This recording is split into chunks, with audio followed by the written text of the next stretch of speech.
إن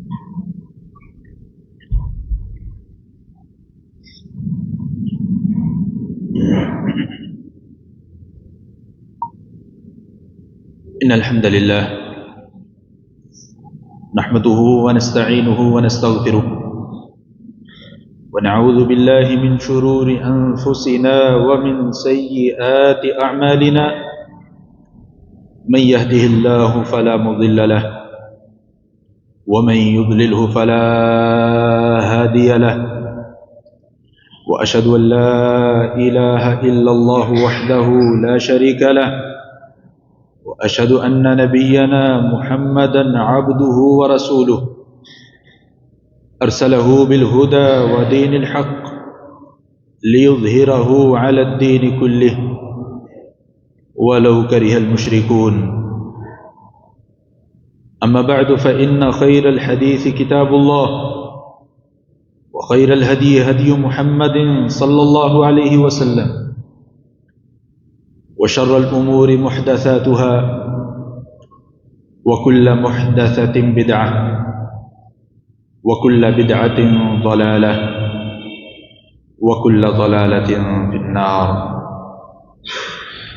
يا أيها الذين آمنوا اتقوا الله حق تقاته ولا تموتن إلا وأنتم مسلمون.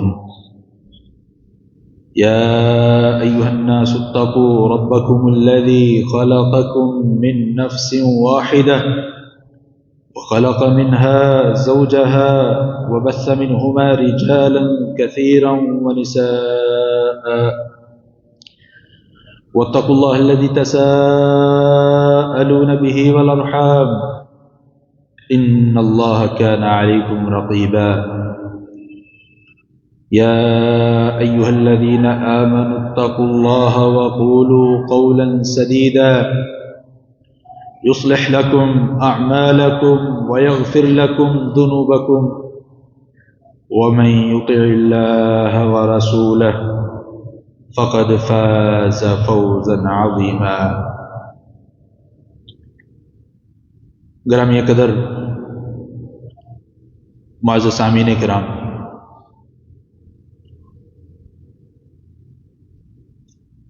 اللہ تعالیٰ نے انبیاء اور رسولوں کے سلسلے کو شروع کیا اور اس کو پایا تکمیل تک پہنچایا. اس سلسلے کے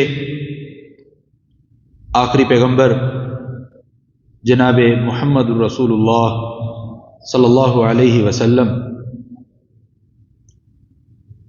آپ کے بعد جن افراد کے کندھوں پر اللہ تعالیٰ نے دین اسلام کی نشر و اشاعت، دعوت و تبلیغ اور دفاع کی ذمہ داری ڈالی، وہ افراد اس کائنات کے، ہماری اس امت کے سب سے اعلیٰ، اولا، برتر اور بہتر افراد تھے.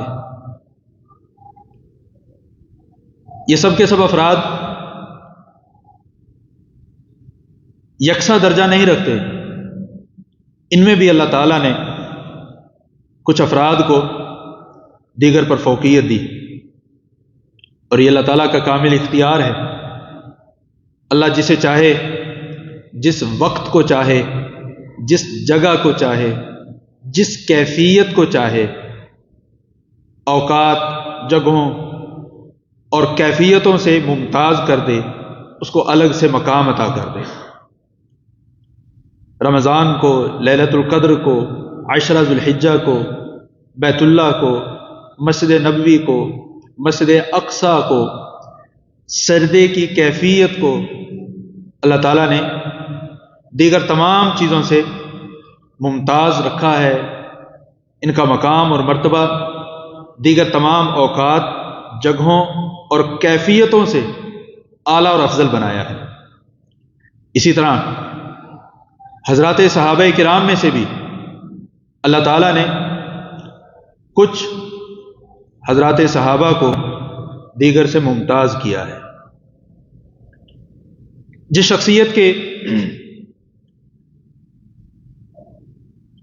زندگی کے صرف 2 سالوں پر میں گفتگو کرنے لگا ہوں، بلکہ ان 2 سالوں میں سے بھی اگر اس کو محدود کر دیا جائے کہ رسول اللہ صلی اللہ علیہ وسلم کی وفات سے فوری بعد جو سخت فیصلے عقل و حکمت، علم و دانش کے ہیرے اور موتی جس شخصیت سے صادر ہوئے، وہ شخصیت ہیں سیدنا خلیفۃ رسول اللہ ابو بکر الصدیق رضی اللہ عنہ و ارضاہ. آپ رضی اللہ عنہ کی فضیلت، شان، مقام آپ روٹین میں سنتے ہیں، اور ہم میں سے کوئی شخص بھی ایسا نہیں ہے جو سیدنا ابو بکر صدیق رضی اللہ تعالیٰ عنہ کی فضیلت، مقام اور مرتبے کے متعلق ادنا سا بھی شبہ رکھتا ہوں. لیکن ایک چیز آپ رضی اللہ تعالیٰ عنہ کی شان، فضیلت اور مقام کے حوالے سے رکھنا چاہوں گا، اور امید ہے کہ آپ کو وہ چیز سمجھنے کے بعد بہت سے لوگوں کے اعتراضات بھی خود بخود کلاش، بلاش اور کالعدم نظر آئیں گے. آپ سب جانتے ہیں اللہ تعالیٰ نے قرآن کریم کو کتاب کہا ہے. آغاز سے ہی دیکھیے، اعوذ باللہ من الشیطان الرجیم، بسم اللہ الرحمن الرحیم، الف لام میم، ذالک الکتاب لا ریب فیہ ھدی للمتقین. اللہ تعالیٰ نے قرآن کریم کو کتاب کہا ہے. یہ کتاب، اس میں کسی قسم کا شک اور شبہ نہیں ہے. جس وقت قرآن کریم نازل ہوا، جس وقت یہ آیات نازل ہوئیں، کیا اس وقت قرآن کریم کتاب کی شکل میں موجود تھا؟ تو اللہ تعالیٰ نے قرآن کریم کو کتاب کیوں کہا، کیسے کہا؟ قرآن کریم کو سب سے پہلے کتابی شکل میں جمع کرنے کا حکم، جمع کرنے کا جو منصوبہ تھا، وہ کس نے بنایا؟ وہ سیدنا ابو بکر صدیق رضی اللہ تعالی عنہ نے بنایا. لوگ یہ کہتے ہیں کہ سیدنا ابو بکر صدیق رضی اللہ تعالی عنہ، نعوذ باللہ ثم نعوذ باللہ، اپنے راستے سے ہٹ گئے تھے. لیکن قرآن یہ کہتا ہے کہ ابو بکر نے جو کام ابھی تک نہیں کیا، جس وقت ذالک الکتاب لا ریب فیہ یہ آیات نازل ہوئی ہیں، اس وقت سیدنا ابو بکر صدیق رضی اللہ تعالیٰ عنہ نے قرآن کو ایک کتاب کی شکل میں جمع نہیں کیا تھا. جس وقت یہ آیات نازل ہوئی، قرآن یہ کہتا ہے، لوگو تم ابو بکر صدیق رضی اللہ تعالی عنہ کے بارے میں یہ کہتے ہو کہ بعد میں وہ ایسے ہوئے، لیکن قرآن یہ کہتا ہے جو کام ابھی ابو بکر صدیق نے کیا ہی نہیں، جو ابھی اس نے کرنا ہے، ابھی کیا نہیں ہے، ابھی کرنا ہے. ابو بکر صدیق نے جو کام کرنا ہے، اس کام میں بھی لا ریب فیہ، اس کام میں بھی کوئی شک نہیں ہوگا. تم ماضی کی بات کرتے ہو، قرآن تو سیدنا ابو بکر صدیق رضی اللہ تعالیٰ عنہ کے عمل کے ہونے سے پہلے سیدنا ابو بکر صدیق رضی اللہ تعالیٰ عنہ کی گواہی دے رہا ہے، ذالک الکتاب لا ریب فیہ۔ ابو بکر صدیق رضی اللہ تعالیٰ عنہ نے جو اپنی نگرانی میں جو کام ابھی کروانا ہے وہ رسول اللہ صلی اللہ علیہ وسلم کی وفات کے بعد ہوا۔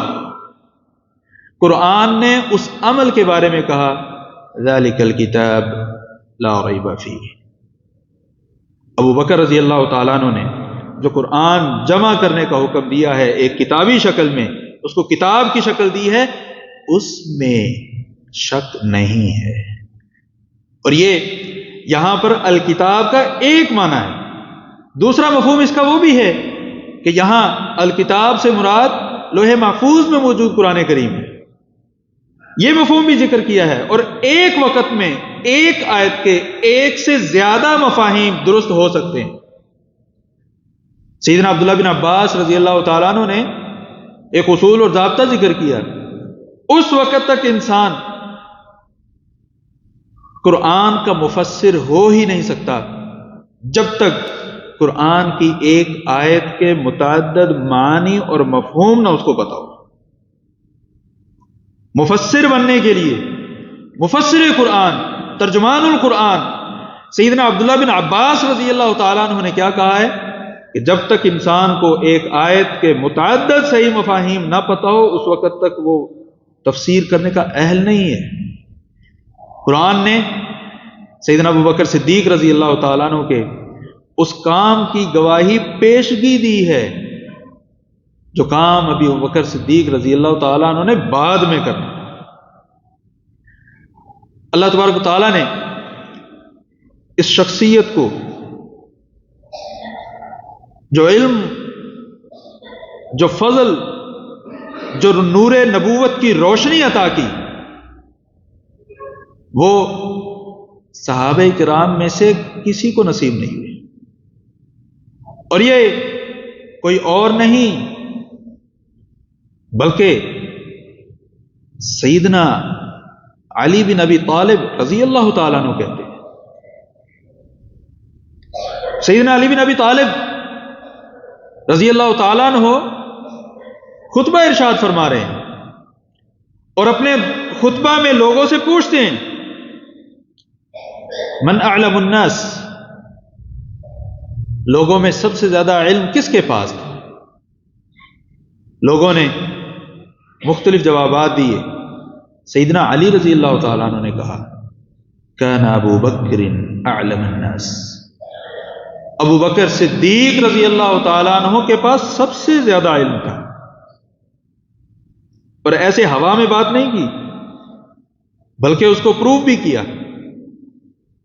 کہتے ہیں کہ جب کبھی ہمیں کسی مسئلے کے متعلق رہنمائی کی ضرورت محسوس ہوئی تو سیدنا ابو بکر صدیق رضی اللہ تعالیٰ عنہ نے ہمیں اس مسئلے کے متعلق نور نبوت سے روشنی لیتے ہوئے رہنمائی دی۔ اس کی امثلہ ہم دیکھیں گے آگے چل کر۔ پھر پوچھا من اشجع الناس، یہ بتاؤ سب سے بہادر کون تھا؟ لوگوں نے کہا آپ۔ کہنے لگے نہیں، ما بارزت احدا الا انصفت به، بھئی میری شجاعت کی تم کیا بات کرتے ہو، میں نے تو 1 to 1 لڑائی کی ہے، زیادہ سے زیادہ ایک کے مقابلے میں ایک، زیادہ سے زیادہ جو میری شجاعت کے قصے اور واقعات مشہور ہیں ان میں یہ ہے۔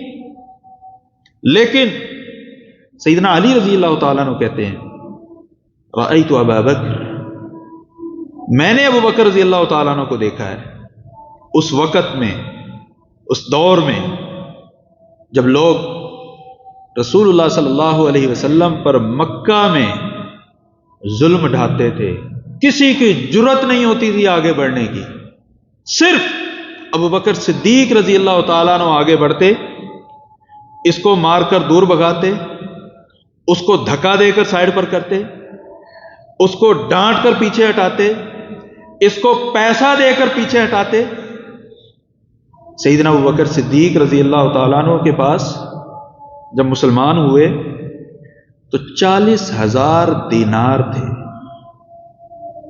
40,000 دینار. ایک دینار کا وزن 4.25 4.25 گرام سونا. کیلکولیشن کریں تو 170 کلو سونا بنتا ہے. 170 کے جی 170. ابوبکر صدیق رضی اللہ تعالیٰ عنہ نے وہ سارے کا سارا سونا نبی صلی اللہ علیہ وسلم پر نچھاور کر دیا. اس وقت 7 مسلمانوں کو جو غلام تھے ظلم ڈھایا جا رہا تھا، ان 7 کے 7 مسلمانوں کو خرید کر آزاد کر دیا، جن میں سب سے پہلے سیدنا بلال رضی اللہ تعالیٰ. ابوبکر صدیق رضی اللہ عنہ وارضاہ، ان کی شخصیت کوئی معمولی شخصیت نہیں ہے. کان سباقا الی الخیر. اپنی زندگی کے اندر جو خیر کا کام نظر آتا فوری سے پہلے انتظار نہیں کرتے تھے، اچھا 1 گھنٹے کے بعد کرتے ہیں یا نماز کے بعد کرتے ہیں، نہیں، ابھی کرنا ہے. سیدنا عبداللہ بن مسعود رضی اللہ تعالیٰ عنہ بیان کرتے ہیں کہ میں مسجد نبوی میں محو قیام قیام اللیل کر رہا ہوں اور اللہ سے دعا مانگ رہا ہوں. رسول اللہ صلی اللہ علیہ وسلم دائیں بائیں ابو بکر اور عمر ان کے ہمراہ داخل ہوئے اور آپ نے فرمایا سل تعطى یا ابن ام عبد. ام عبد کے بیٹے مانگو تمہیں دیا جائے گا. یہ ابن ام عبد سیدنا عبداللہ بن مسعود رضی اللہ تعالیٰ عنہ کی کنیت ہے. ابن مسعود مانگو تمہیں دیا جائے گا. یہ باتیں سنی سیدنا عمر رضی اللہ تعالیٰ عنہ نے بھی اور سیدنا ابوبکر صدیق رضی اللہ تعالیٰ عنہ نے. آپ صلی اللہ علیہ وسلم نے وہاں سے گزرنے کے بعد دونوں سے کہا ابن ام عبد کو خوشخبری دے دو، جو انہوں نے مانگا ہے اللہ نے انہیں دے دیا ہے. وقت کون سا ہے؟ رات کا. عمر رضی اللہ تعالیٰ عنہ کہتے ہیں میں نے دل میں سوچا فجر پڑھ کے دے دوں گا، مبارکباد خوشخبری فجر پر پڑھ کر دے دوں گا. کہتے ہیں میں فجر کے بعد گیا تو ابن ام عبد سیدنا عبداللہ بن مسعود رضی اللہ تعالیٰ عنہ کہتے ہیں عمر شکریہ، میرے پاس ابو بکر رات کو ہی آ گئے تھے. ابو بکر مجھے رات کو خوشخبری دے گئے تھے. یہ کہنے لگے اچھا چلو ابو بکر کا مقابلہ تو نہیں میں کر پایا، اچھا یہ بتا دو تم نے دعا کیا مانگی تھی؟ سیدنا عبداللہ بن مسعود رضی اللہ تعالیٰ عنہ کہتے ہیں میں نے اللہ سے 3 چیزیں مانگی تھی. اللہم انی اسألک ایمانا لا یرتد ونعیما لا ینفد ومرافقۃ نبیک فی اعلی جنت الخلد. اللہ مجھے 3 چیزیں عطا فرما. ایسا ایمان دے جو متزلزل نہ ہو سکے، ایسی نعمت عطا فرما جو کبھی ختم نہ ہو سکے، اور تیسرے نمبر پر اللہ اپنے پیارے نبی کی رفاقت اعلیٰ ترین جنتوں میں نصیب فرمانا. یہ 3 چیزیں مانگی. عمر نے انتظار کیا کہ فجر ہو جائے پھر مبارکباد دوں گا، لیکن ابو بکر پہلے پہنچ چکے. صرف یہی نہیں، ابھی فجر کی نماز پڑھ کر نبی صلی اللہ علیہ وسلم فارغ ہوئے ہیں. پوچھا من اصبح منکم صائما، بتاؤ آج کس کا روزہ ہے؟ اب اپنی بات کو چھپانے کے لیے سیدنا عمر کہتے ہیں اللہ کے رسول صلی اللہ علیہ وسلم میرا رات کو ارادہ ہی نہیں تھا میں صبح روزہ رکھوں گا، اس لیے میرا روزہ نہیں ہے. میرا رات کو ارادہ ہی نہیں تھا، نیت ہی نہیں تھی، لہذا میں نے روزہ نہیں رکھا. ابو بکر صدیق رضی اللہ تعالیٰ عنہ کہنے لگے میرا روزہ ہے. وقت کون سا ہے؟ فجر کی نماز کے فوری بعد. آپ نے پوچھا من عاد منکم مریضا، آج کس نے مریض کی عیادت کی ہے؟ ٹائم کون سا ہے یہ؟ فجر کا۔ پوچھا جا رہا ہے مریض کی عیادت کس نے کی ہے؟ عمر رضی اللہ تعالیٰ عنہ نے کہا اللہ کے رسول ابھی تو صبح ہی نہیں ہوئی، عیادت کیا کریں گے؟ عمر کہنے لگے، ابو بکر کہنے لگے مجھے رات کو پتہ چلا تھا عبد الرحمن بن عوف کی طبیعت خراب ہے تو میں نے ان کی عیادت کی ہے۔ وقت کون سا ہے؟ فجر کا۔ پوچھا من تصدق منکم اليوم، بتاؤ آج صدقہ کس نے کیا ہے؟ عمر رضی اللہ تعالیٰ عنہ کہنے لگے اللہ کے رسول ابھی تو روشنی نہیں ہوئی، صدقہ کیا کریں گے؟ ابو بکر کہنے لگے اللہ کے رسول میں اور میرا بیٹا عبد الرحمن ہم دونوں مسجد میں آئے ہیں، مسجد کے دروازے پر ایک سائلی موجود تھا اور عبد الرحمن کے ہاتھ میں روٹی کا ٹکڑا تھا۔ سائل نے سوال کیا، میں نے بیٹے کے ہاتھ سے روٹی کا ٹکڑا لے کر سائل کو دے دیا، بیٹے کے ہاتھ سے روٹی کا ٹکڑا لے کر سائل کو دے دیا۔ یہ سب چیزیں بیان کرنے کا مقصد کیا ہے؟ اللہ تعالیٰ نے رسول اللہ صلی اللہ علیہ وسلم کے بعد خلیفہ رسول کا لقب جس کو دینا تھا، اس کو اس لقب کا حقدار بنانے کے لیے پہلے اس کی تربیت ہوئی ہے، پہلے اس کی تربیت ہوئی ہے۔ خود سیدنا عمر رضی اللہ تعالیٰ عنہ بیان کرتے ہیں کہ فجر کی نماز پڑھا کر، یہ عہد خلافت کی بات ہے، ابو بکر صدیق خلیفہ ہیں، فجر کی نماز کے بعد فوری یہ باہر نکلتے ہیں، کہاں جاتے ہیں؟ سیدنا عمر رضی اللہ تعالیٰ عنہ نے ایک دو لوگوں سے کہا کہ یہ ماجرا کیا ہے؟ جیسے فجر کی نماز ختم ہوتی ہے ابو بکر صدیق رضی اللہ تعالیٰ عنہ سفید صفوں سے گزر کر باہر نکل جاتے ہیں، چلیں آج سراغ لگاتے ہیں یہ ہوتا کیا ہے۔ سیدنا عمر رضی اللہ تعالیٰ عنہ آپ کے پیچھے پیچھے اور چند ساتھی بھی لیے، دیکھا کہ آپ ایک گھر میں داخل ہوئے ہیں، سب اوٹ میں بیٹھ کر انتظار کرنے لگے۔ جیسے ابوبکر صدیق رضی اللہ تعالیٰ عنہ نکل کر گئے تو عمر کہتے ہیں میں اندر چلا گیا، اندر جا کر دیکھتا ہوں تو ایک بوڑھی خاتون، نابینا بھی ہے، بوڑھی بھی ہے، تنہا اور اکیلی بھی ہے۔ کہنے لگے اما جی آپ کا تعارف؟ کہتا بیٹا میں مسلمانوں میں سے ایک مسلمان بوڑھی عورت ہوں۔ تو یہ شخص کون آتا ہے؟ پتہ نہیں کون ہے، روزانہ آتا ہے، صفائی کرتا ہے، میری جتنی ضروریات کی چیزیں وہ پوری کرتا ہے اور چلا جاتا ہے۔ اما جی آپ جانتے ہیں کون ہے؟ نہیں میں نہیں جانتی، لیکن مجھے اتنا پتہ ہے یہ ابو بکر سے اچھا ہے، خلیفہ وقت، حکمران اس سے اچھا ہے، یہ میرا آ کر خیال کرتا ہے۔ سیدنا عمر رضی اللہ تعالیٰ عنہ نے اس بوڑھی خاتون سے کہا جانتی ہو کون ہے؟ نہیں میں نہیں جانتی۔ پھر کہا مجھے اتنا پتہ ہے یہ خلیفہ وقت ابو بکر سے بہتر ہے۔ کہا اماں یہی خلیفہ ہے، یہی خلیفہ ہے، یہی آپ کا حکمران ہے، جس کو آپ سمجھ رہے ہو اس سے اچھا ہے، دیکھو وہ آپ کی سوچ سے بھی اچھا ہے۔ حکمران ہو ایسا ہو، ایسا حکمران بنتا کیسے ہے؟ ایسا حکمران بنتا کیسے ہے؟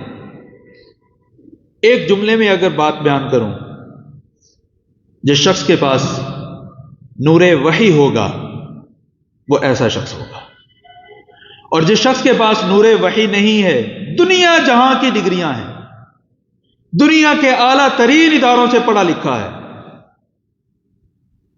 وہ شخص ایسا نہیں ہوگا۔ کیوں؟ ہمارے دنیاوی ادارے یہ تو بتلاتے ہیں کہ اپنے آپ کو کیسے اوپر لے کر جانا ہے، فرد کو، ایک شخص کو خود کیسے اوپر جانا ہے۔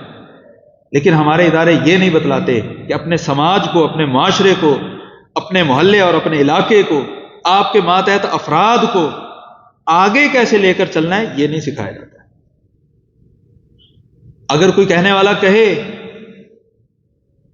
پولیٹیکل سائنسز، مینجمنٹ سائنسز اور دیگر علوم و فنون ہمارے دنیاوی اداروں میں پڑھائے جاتے ہیں، میں بصد معذرت کے ساتھ کہوں گا، پڑھائے جاتے ہیں تو عمل کیوں نہیں ہے؟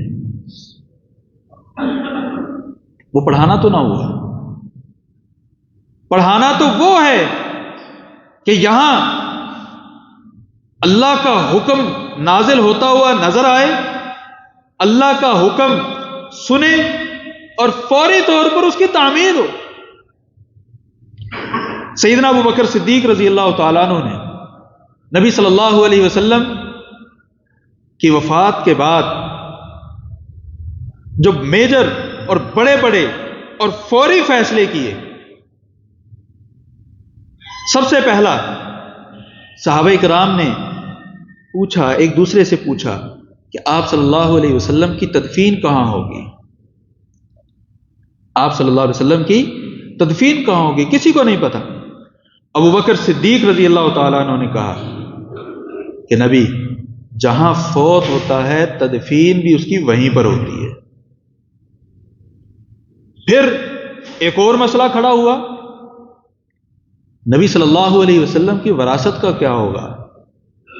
سیدنا ابو بکر صدیق رضی اللہ تعالیٰ عنہ نے کہا، سمعت رسول اللہ صلی اللہ علیہ وسلم نحن معشر الانبیاء لا نورث وما ترکناہ صدقہ، ہم انبیاء کرام کی جو جماعت ہے، ان کے مال و دولت کو بطور وراثت تقسیم نہیں کیا جاتا، بلکہ وہ سارے کا سارا بیت المال میں جمع ہوتا ہے۔ لوگ کہنے والے کہتے ہیں، اللہ ان کو ہدایت دے، کہ سیدہ فاطمہ رضی اللہ تعالیٰ عنہا کا حصہ لوگوں نے دبا لیا۔ ان سے گزارش ہے، اپنے الفاظ کو کیا اس طرح سے کہیں گے؟ رسول اللہ صلی اللہ علیہ وسلم کی ازواج مطہرات کا حصہ دبا لیا۔ کبھی نہیں کہیں گے، کبھی نہیں کہیں گے، کیونکہ اگر یہ بات کہہ دی تو سارے کا سارا مذہب ہی دھڑام سے گر جائے گا۔ کبھی نہیں کہیں گے۔ بھائی اگر سیدنا ابوبکر صدیق رضی اللہ تعالیٰ عنہ نے نبی صلی اللہ علیہ وسلم کی حدیث سنائی ہے تو زد کہاں پڑ رہی ہے؟ اپنی بیٹی کے حصے پر۔ سیدنا ابوبکر صدیق رضی اللہ تعالیٰ عنہ کی صاحبزادی سیدہ عائشہ آپ صلی اللہ علیہ وسلم کی اہلیہ ہے، وراثت میں حصہ بنتا ہے، لیکن نہیں دیا گیا۔ اس کے بعد دیکھ لیجیے سیدنا عمر رضی اللہ تعالیٰ عنہ نے، انہوں نے بھی اس کو ایسے ہی رکھا۔ کیوں؟ نبی صلی اللہ علیہ وسلم کا فرمان ہے۔ زد کہاں پڑتی ہے؟ ان کی اپنی بیٹی صاحبزادی سیدہ حفصہ رضی اللہ تعالیٰ عنہ نبی صلی اللہ علیہ وسلم کی اہلیہ محترمہ ہے، وراثت نہیں دی۔ اگر اس قسم کا معاملہ ہوتا تو ہر کوئی شخص اپنے گھر میں پہلے لاتا ہے نا۔ جب واقعی سیدنا ابوبکر صدیق رضی اللہ تعالیٰ عنہ کا یہ فیصلہ مبنی بر حق تھا، نہ عمر نے دیکھا نہ ابو بکر نے دیکھا کہ عزت کہاں آ رہی ہے۔ آپ صلی اللہ علیہ وسلم کا فرمان ہے، من وعن نافذ ہوگا۔ تیسرا مسئلہ کھڑا ہوا، مانعین زکوٰۃ۔ ابو بکر صدیق رضی اللہ تعالیٰ عنہ نے، بہت سے لوگوں نے کہا، ابو بکر کیسے آپ ان کے خلاف جہاد کریں گے جو لا الہ الا اللہ پڑھ رہے ہیں؟ آپ رضی اللہ تعالیٰ عنہ نے کہا، جس شخص نے قرآن میں ذکر شدہ نماز اور زکوٰۃ 80 سے زائد جگہوں پر اللہ تعالیٰ نے نماز اور زکوٰۃ دونوں کو ملا کر ذکر کیا ہے، کہا جس شخص نے نماز اور زکوٰۃ میں تفریق ڈالی کہ نماز تو پڑھتا ہے زکوٰۃ نہیں دیتا، میں اس کے خلاف جہاد کروں گا۔ یہ فہم قرآن تھا۔ قرآن کا حقیقی علم سیدنا ابوبکر صدیق رضی اللہ تعالیٰ عنہ کے پاس تھا۔ آپ رضی اللہ تعالیٰ عنہ نے اس علم کی روشنی میں یہ فیصلہ کیا کہ میں زکوٰۃ اور نماز میں تفریق کرنے والوں کے خلاف جہاد کروں گا، اور ڈٹ گئے۔ اور سیدنا ابوبکر صدیق رضی اللہ تعالیٰ عنہ کا یہ فیصلہ انتہائی مبنی پر حق تھا۔ چوتھا مسئلہ کھڑا ہوا کہ آپ صلی اللہ علیہ وسلم نے اپنی زندگی کے آخری ایام میں سیدنا اسامہ بن زید رضی اللہ عنہ وارضاہ کی سربراہی میں ایک لشکر ترتیب دیا اور اس کو روانہ کر دیا۔ ابھی یہ لشکر مدینہ سے نکلا ہی تھا کہ آپ صلی اللہ علیہ وسلم کی وفات ہو گئی۔ لوگوں نے کہا ابو بکر اسامہ کو واپس بلا لیجیے، حالات ٹھیک نہیں ہیں، آپ اگر یہاں سے مسلمانوں کو مدینہ سے باہر نکال دیں گے تو مسائل خراب ہو سکتے ہیں۔ سیدنا ابوبکر صدیق رضی اللہ تعالیٰ عنہ نے استقامت اور عزم کا اظہار کیا اور کہا میں اس جھنڈے کو کبھی نہیں کھول سکتا جس جھنڈے کو رسول اللہ صلی اللہ علیہ وسلم نے اپنے ہاتھوں سے تیار کیا، روانہ کیا، اور روانہ کرنے کی وجہ سے اللہ تعالیٰ نے مسلمانوں کی ہیبت اور دھاک پورے جزیرہ عرب پر بٹھا دی کہ یہ کون لوگ ہیں، ان کا سربراہ چلا گیا ہے، ان کو فکر ہی نہیں ہے، یہ پھر بھی لشکر اپنے بیس کیمپ سے، اپنے دارالخلافے سے باہر بھیج رہے ہیں، اندر ان کی کتنی قوت ہوگی۔ یہ پیغام اور میسج باہر کے لوگوں کو گیا اور اللہ تعالیٰ نے مسلمانوں کو فتح بھی دی، مال غنیمت بھی دیا۔ سیدنا ابوبکر صدیق رضی اللہ تعالیٰ عنہ کا جو طرز خلافت تھا وہ تقوی پر مبنی تھا، وہ علم پر مبنی تھا، اور وہ علم دنیاوی ڈگریوں کی شکل میں نہیں، نور وحی سے منور تھا۔ آج بھی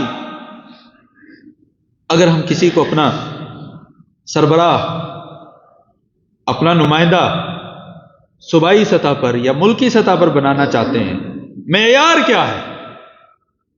قرآن نے واضح بتلایا، ایک نہیں 4 جگہوں پر، کہ اپنا سربراہ کس کو بنانا ہے، ذمہ داری کس کو سونپنی ہے۔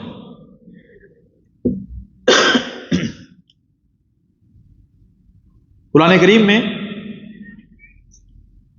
سورہ بقرہ کے آخر میں 3 پارے کا آخری حصہ ہے، طالوت اور جالوت کا تذکرہ ہے۔ لوگ جس کو سربراہ بناتے ہیں وہ کون، کس کو سربراہ بناتے ہیں؟ جس کے پاس مال ہو اور جسمانی طاقت ہو، مال ہو اور جسمانی طاقت۔ قرآن کریم نے جس کو ذمہ داری اور منصب دیا ہے اس میں مال نہیں دیکھا، بلکہ قوت اور امانت دیکھی ہے۔ جس شخص میں قوت ہے، قوت فیصلہ ہے، اور امانت ہے، امانت داری ہے۔ طالوت اور جالوت کے واقعے میں واضح موجود ہے کہ اللہ تبارک و تعالیٰ نے طالوت کو علم بھی عطا فرمایا جس کی وجہ سے امانت پیدا ہوئی، اور جسمانی مضبوطی بھی عطا فرمائی جس سے قوت پیدا ہوئی۔ سیدنا یوسف علیہ السلام کو جب مصر کے بادشاہ نے اپنا وزیر اور قریبی مقرر کیا تو وہاں پر بھی بادشاہ نے 2 خوبیاں ذکر کی، انک الیوم لدینا مکین امین، یوسف تم آج سے با اختیار بھی ہو اور تمہاری امانت داری تو ویسے ہی مصر میں مشہور ہے۔ مختصر بات کر رہا ہوں۔ سیدنا سلیمان علیہ السلام نے سورہ نمل میں جب کہا کہ ملکہ بلقیس کا تخت میرے پاس کون لے کر آئے گا، تو ایک شخص نے کہا تھا کہ آپ کے مجلس برخاست ہونے سے پہلے میں وہ تخت یہاں پر لا سکتا ہوں، اور اپنی خوبی کیا ذکر کی، وَإِنِّي عَلَيْهِ لَقَوِيٌّ أَمِينٌ، میں اس تخت کو یہاں پر لانے کی قوت بھی رکھتا ہوں، امین امانت دار بھی ہوں۔ یہ نہیں کہ تخت میں منتقل تو کر لوں لیکن ناقص ہو، اس میں خیانت ہو جائے، نہیں، ایسا بھی نہیں ہو۔ چوتھی جگہ اللہ تبارک و تعالیٰ نے وحی آسمان سے رسول اللہ صلی اللہ علیہ وسلم پر نازل کرنے کے لیے ذمہ داری کس کی لگائی ہے؟ سیدنا جبریل کی. انہ لقول رسول کریم ذی قوت عند ذی العرش مکین مطاع ثم امین. 4 خوبیاں ذکر کی ہیں. ان کو اگر کمپائل کیا جائے تو قوت اور امانت، یعنی اللہ نے ذمہ داری لگائی ہے جبریل کی تو قوت اور امانت کو دیکھا. دنیاوی بادشاہوں نے سیدنا یوسف علیہ السلام کی ذمہ داری لگائی تو انہوں نے بھی قوت اور امانت کو دیکھا. اور اگر جنوں میں سے کسی کی ڈیوٹی لگنے لگی تو اس جن نے بھی سیدنا سلیمان علیہ السلام کے واقعے میں یہ کہا کہ میں طاقتور بھی ہوں، امانت دار بھی ہوں. اصول اور ضابطہ یہ بنا کہ اگر کسی کو ذمہ داری دینی ہے، کسی کو اپنا بڑا بنانا ہے، تو اس میں یہ 2 بنیادی خوبیاں دیکھنی ہیں، قوت اور امانت. اور یہ دونوں کی دونوں خوبیاں سیدنا ابوبکر صدیق رضی اللہ تعالیٰ عنہ میں کوٹ کوٹ کر بھری ہوئی تھی. امانت ایسی ہے کہ اپنا محنتانہ اور مشارہ اتنا رکھا جتنا ایک مزدور کا ہے، اور قوت فیصلہ اتنی ہے کہ سارے کے سارے مخالفت کر رہے ہیں کہ لشکر اسامہ کو مت بھیجو. کہا نہیں، جس لشکر کو رسول اللہ صلی اللہ علیہ وسلم نے بھیجا ہے میں کبھی اس کو نہیں روکوں گا. سب کے سب مخالفت کر رہے ہیں کہ مانعین زکوٰۃ کے خلاف جہاد ابوبکر آپ کیسے کرو گے؟ کہا نہیں، ضرور کروں گا. جس نے قرآن میں موجود نماز اور زکوٰۃ میں تفریق کی میں اس کے خلاف جہاد کروں گا. سب روک رہے ہیں. ابوبکر قرآن کو جمع مت کرو. کہا نہیں، جس بات پر شرح صدر اللہ نے عمر کی کر دی ہے میری بھی کر دی ہے، یہ اب ہوگا. قوت اور امانت. اللہ تعالیٰ سے دعا ہے کہ اللہ تعالیٰ ہم سب کو بھی ایسے حکمران عطا فرمائے جو قوت بھی رکھتے ہوں، غلامی نہ رکھتے ہوں، اور امانت بھی رکھتے ہوں، خیانت کار نہ ہوں. اللہ تعالیٰ ہم سب کو عمل کرنے کی توفیق عطا فرمائے. وآخر دعوانا ان الحمد للہ رب العالمین.